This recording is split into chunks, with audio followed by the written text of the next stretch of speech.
Good evening, everyone, and welcome to Scott's NBA Talk.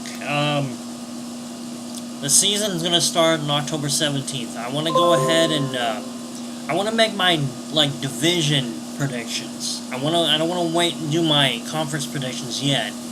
I want to start tonight with the Atlantic Division. Now, the teams in the division is Boston, Brooklyn, New York, Philadelphia, and Toronto. Now, who do I think is going to finish first, second, third, fourth, and fifth? And I might give a little bit of a reason why. Now, who I think is going to finish first? I look at the depth charts of all these teams. A part of me thought Toronto, but then I'm like, they lost some very key pieces last year. You know, DeMar Carroll, they lost. PJ Tucker, two really good, two solid defenders. They did bring back Serge Ibaka, so that was a good. They brought back Kyle Lowry, which he's good in the season, but he's not very good in the playoffs. But I look at the depth charts. I do think the Boston Celtics will finish first in the Atlantic Division. Now, yes, they lost Avery Bradley. They traded him for Marcus Morris off Detroit. Oh my gosh, I gotta sneeze. But, excuse me. Now I got the depth charts from ESPN.com, and I looked at the teams, and they have Al Horford, Marcus Morris, Gordon Hayward, Jaylen Brown, and Isaiah Thomas. Now, Jaylen Brown is young. He's on his, second year, I believe. So I believe that he could improve. He could get better. I thought they kind of reached for him last year, but it seemed like, he's athletic, and I think he'll improve. They got Gordon Hayward. Now, my thing is, though, they got rid of Bradley, which leads me to believe they're going to re-sign Isaiah Thomas for around, 180 to 200 million for 4 or 5 years. Now, he can score in a basketball. My only concern about him is defense. But then again, Carmelo is not the greatest defender, so you never know. It's just he's really, Carmelo's 6'8", though, and Isaiah's 5'9", so that kind of makes me wonder. But I do think Boston's going to finish first. I'm curious to see what Jason Tatum's going to do. Because I was kind of confused, why did he go get Gordon Hayward if they drafted Jason Tatum and then Jaylen Brown last year, and they got Jay Crowder. So it's I'm kind of wondering what they're going to do, Are they going to try Crowder at the 4 maybe, or something? Or maybe put Tatum at the 4? I don't know. But, then they also picked up Aaron Baines, decent backup, since they lost Kelly Olynyk. They also added Shane Larkin. Now, I'm not really impressed with that, but I do think that Boston is going to have a really good season, and I think they'll finish first. Now, who do I think is going to finish second? The Toronto Raptors, to me, are going to finish second. I look at the depth chart, I look at all the teams,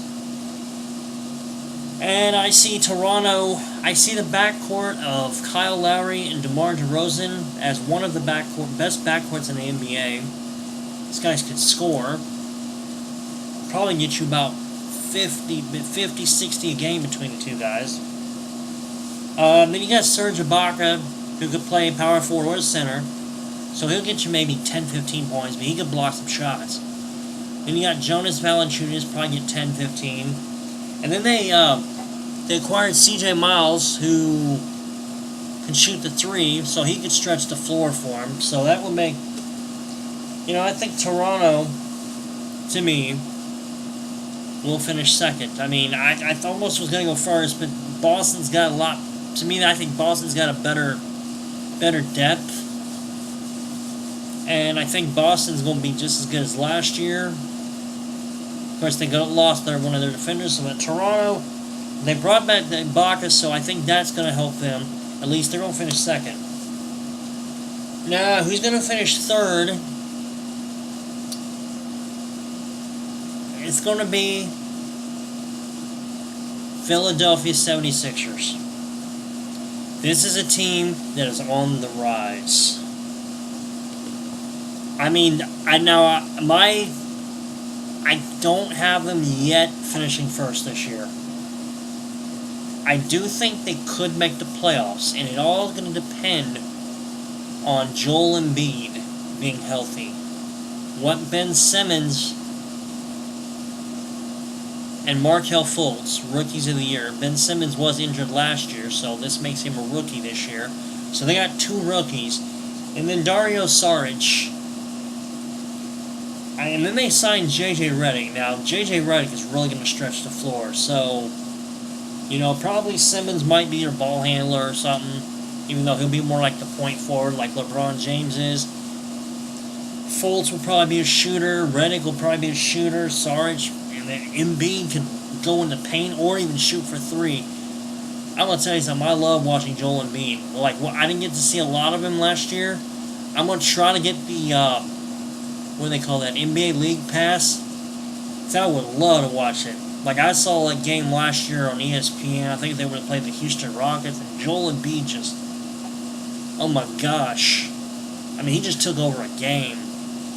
He's clutch to me. I think he's going to be a clutch player. He's going to be good. But my thing is, he's got to stay healthy. Now, if that team can stay healthy, I think they can finish third. They could even get 5, 6, 7, 8 seed in the playoffs. Now, I don't know yet. I'm still thinking on the playoff thing. Because, it's kind of like, Boston, Cleveland, and all that. And then it's like Toronto probably and Washington maybe. I don't know. But I'll have to think about all the playoffs. Philadelphia, to me, could be one of those teams.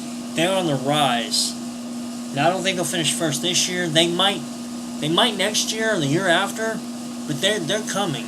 I mean, if you were to look at all other NBA, you could sit there be like Paul Revere and say the Sixers are coming, the Sixers are coming, and they are. I actually am one of the few people that found it interesting how they rebuilt their team. I think Sam Hinkie was a genius. Now, I was kind of scared when they went and got Brian Colangelo, but I think he's actually done a okay job so far. He gave J.J. Redick a 1-year deal. I think it was $23 million or something. Then he gave Amir Johnson $12 million for 1 year. So that's pretty good. So, you get to see how those 2 guys do. Nick Stauskas is coming back, so he'll, he seemed like he looked like he was getting a little better last year. Then you got I'm curious what Fultz is going to do in Simmons, and then Jared Bayless, he suffered a lot, and Robert Covington can defend, so that will be interesting. And I don't know, I always felt like Jahlil Okafor will probably be traded. According to the ESPN depth chart, he's the 3rd string center. And he was, a 3rd pick a few years ago? So, I don't know. I think he could be traded, maybe, Jahlil. But I think the Sixers are going to finish 3rd. Now, 4th, this one was tough. Because Brooklyn got a little bit better, I think, than last year. But I still don't feel Brooklyn. I still feel, for some reason, New York Knicks are going to finish 4th. Now, that doesn't mean there's no way they're going to be better than Boston. There's no way they're going to be better than Toronto. And if the Sixers, have, as long as, a bunch of people don't go down, they're not going to pass the Sixers. Sixers will finish 3rd. New York, I think, is going to finish 4th. Now, I gotta admit, there's a lot of tension in the locker room. Phil Jackson got, fired, which he should have. It's good that they needed to get rid of James Dolan and get a different owner. This team has been bad for so many years. I don't see them. I'm not sure they're going to make the playoffs. I mean, they might, but They even talked about trading off Kristaps Porzingis, which to me, that's stupid. I mean, he surprised me. I actually thought he was going to be a bust.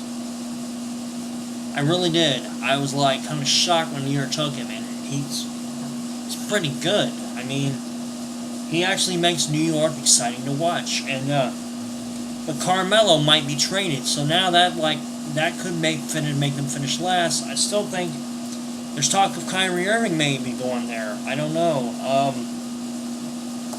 They added Tim Hardaway Jr., which I thought he was good in Atlanta, but that's my thing. It scares me is he was good in Atlanta.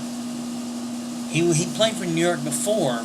He didn't seem like he was all that great. So, and I thought him and Melo kind of had a beef. He had some beef, so it makes me wonder. And I don't know. They got Ron Baker starting at point guard. Now that baffles me. I don't know. To me, he was more of a 2-guard. But I actually thought they'd go with either Ramon Sessions, who they signed, or or even go with the rookie, Frank Ntilikina, who I read is a pass-first point guard, which to me, that will make Melo more effective. So I think the New York Knicks are going to finish 4th in the Atlantic Division. Now, who is going to finish last? To me, Brooklyn Nets. This team, I mean, yeah, thought it was kind of strange, though. They traded off Brook Lopez for Timothy Mozgov and D'Angelo Russell. But to me, D'Angelo Russell is going to get a chance to shine. I mean, he's probably going to be either going to be the man or the second option behind Jeremy Lin. And they also picked up Alan Crabb, which that's not a bad pickup. Damari Carroll, but to me, they didn't really. I don't know if they didn't. They might win 10 more games, maybe, but I don't think it's going to be enough. And I just don't see. And Brooklyn, I think, loses their pick to the Boston Celtics again, which that was the craziest trade. When they went for it and tried to get Pierce, Garnett. They thought they could do it Boston Celtics, and then they had Joe Johnson, Darren Williams, and Brook Lopez. And that did not pan out. I mean, they got the playoffs, but LeBron and company was just too much. Miami. So, again, in order, who I think is going to finish where? Boston's going to finish first. Toronto will finish second. Philadelphia will finish third. New York will finish fourth. And Brooklyn will finish fifth. What is your Atlantic Division predictions? Send me your comments. Tell me if you agree or disagree. Thank you.